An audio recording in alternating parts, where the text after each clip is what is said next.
just plopped out. It's almost as if I couldn't bear to be there any longer. And I think they thought I was dead. Anyway, the doctor did arrive late.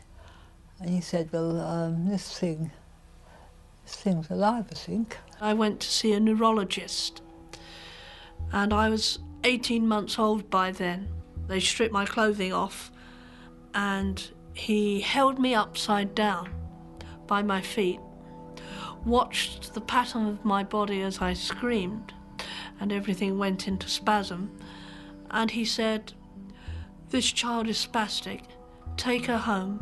Forget about her. She'll never be any good. You're wasting my time, your time, and everybody else's."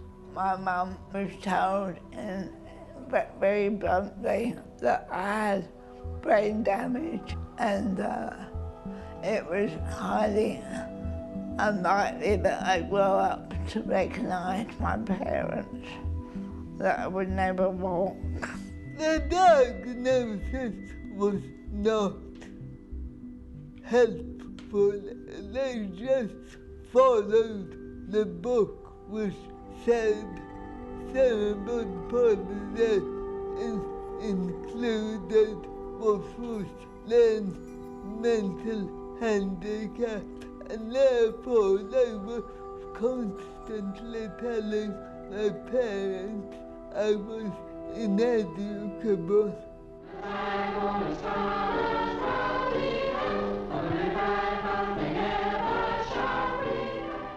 The authorities wanted to send me away to a residential school because of my physical disability. And my dad said, "No way are you taking my son off me." Although money was short, she was willing to pay for me to go to private school, very small private school near where I lived. But they wouldn't accept me at all. And of course, my dad says he's got a brother, he can go to school with his brother, he can sit by his brother, and he can learn to read and write with his brother. I had a brother who was 4.5 years older than me, and he carried me everywhere. At the age of 5, he carried me to school and back 3 times a day. They didn't know what to do with me at all. I'm talking about 1940 to 43.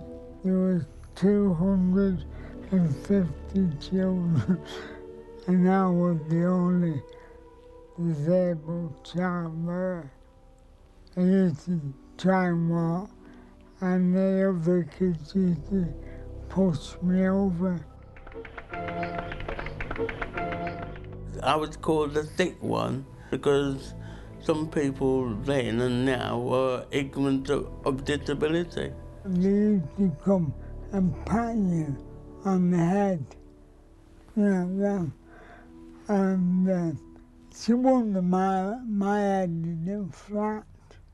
They could call you crippled, they could call you zombie, and things like this. When I went blind, I had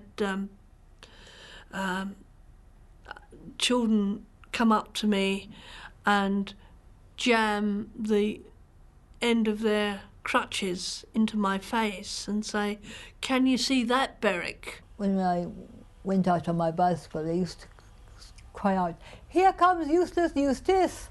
and, be horrible. And I used to go back and cry, and think, why am I like this? Why will nobody tell me why I'm like this? Why will nobody talk about it? You would have thought that I had a contagious disease.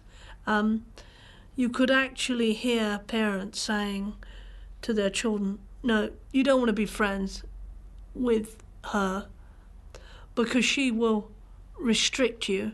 You need friends of your own. She's not very mobile. You don't want to get lumbered with a disabled friend."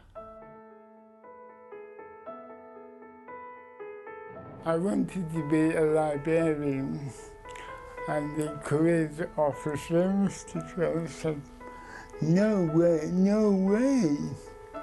could you ever do anything like that. And what came back was a voice from the side, and that was the headmaster, who said, "Now then, how can you say that? Because you don't know Alan. He can do whatever he wants." I really felt that I'd been put on the scrap heap. The things that were suggested, like making artificial flowers, and possibly going to residential training for employment, were totally unsuitable for me. What I wanted originally to do was, when I learned electronics, was to make radios, but that fell through because the company wouldn't take me on.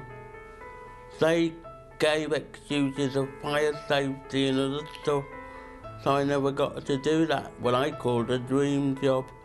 I went to the personnel and they says, "Oh, we got a nice little job for you." Well, they make mops and there was 4 nails on a leather circle, you see. And they put these 4 nails through and I had to bend the nail over and clamp them down with the hammer. That was my job.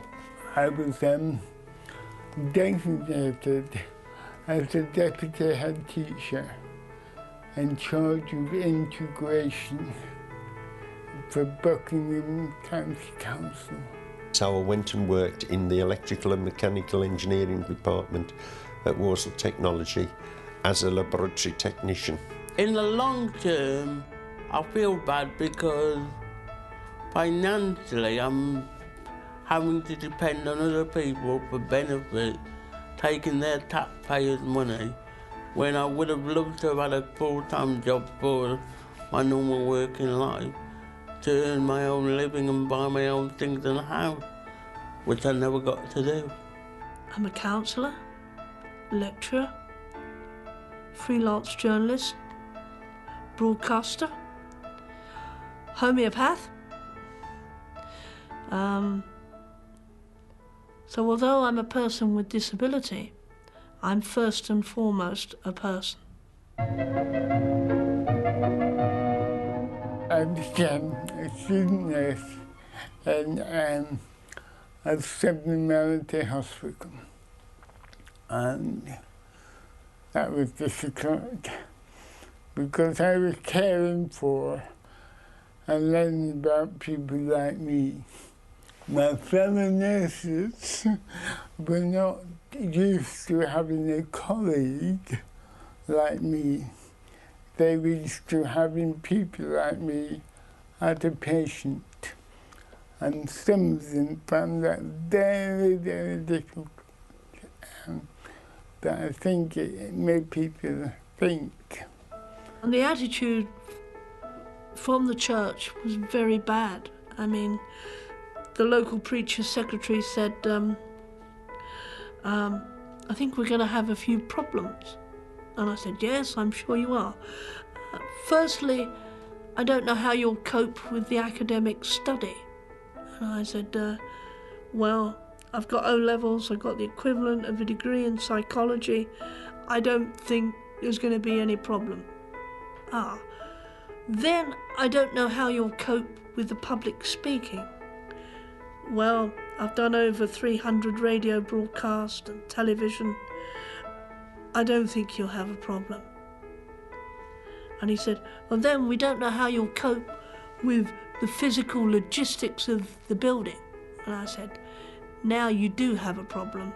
There were, on a couple of occasions, people who were clerical officers, therefore earning rather less than I was, who couldn't see why a disabled person should earn more than they did. When I met Ralph, I realised that he was a very special sort of a guy. He allows me to be a whole person. He doesn't speak for me. He doesn't fall into the trap of things like taking my money, paying for goods in a shop and expecting the person behind the counter to give him my change. And if people speak at me rather than to me, or speak to him, he turns around and says, I don't know, ask my wife. I believe that everybody has a personality, and people respond to personality much more than physical issues. I told the secretaries, I said, she's a right stickler. I said, I wouldn't like to get on the wrong side of the road. And it was yours. Eventually we decided after a long time to get married.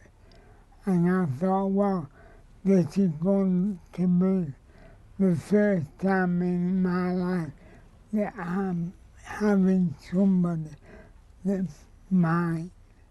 My mother-in-law was absolutely furious because I had a disability, and she thought it was genetic. And a fortnight before the baby was born, she suddenly said, well, you know, personally, I think all disabled women should be sterilised. I'd never met these people before lunch. All the time they treated me like a rather clever 4-year-old. With a beaming smile, the wife said to me, you must come and see us in the summer with your mummy and your daddy. And at the time, I suppose I was about 40.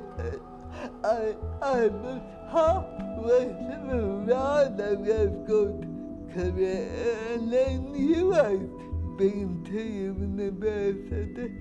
Just the other day, it was at a petrol station, and I was getting petrol for my car, and I always find this rather difficult. I get sort of tangled up in the pumps with the tubes. And there was this woman about my own age, I suppose, looking out of her car, absolutely fascinated. She desperately was willing me to fall over, I think. And she just couldn't take her eyes off me. So I really felt annoyed. So I went across to her. And I said to her, did nobody ever tell you a very long time ago when you were a little girl that it was rude to stare? I used to say to the teachers who were reluctant to have disabled children, tell me, how many people do you know who acquire disability? And everybody needs somebody, even more than one person. And I used to say, that could be you tomorrow. Remember that your attitude towards a person with disability today might be their attitude towards you tomorrow, because you simply don't know from minute to minute how your life could suddenly change.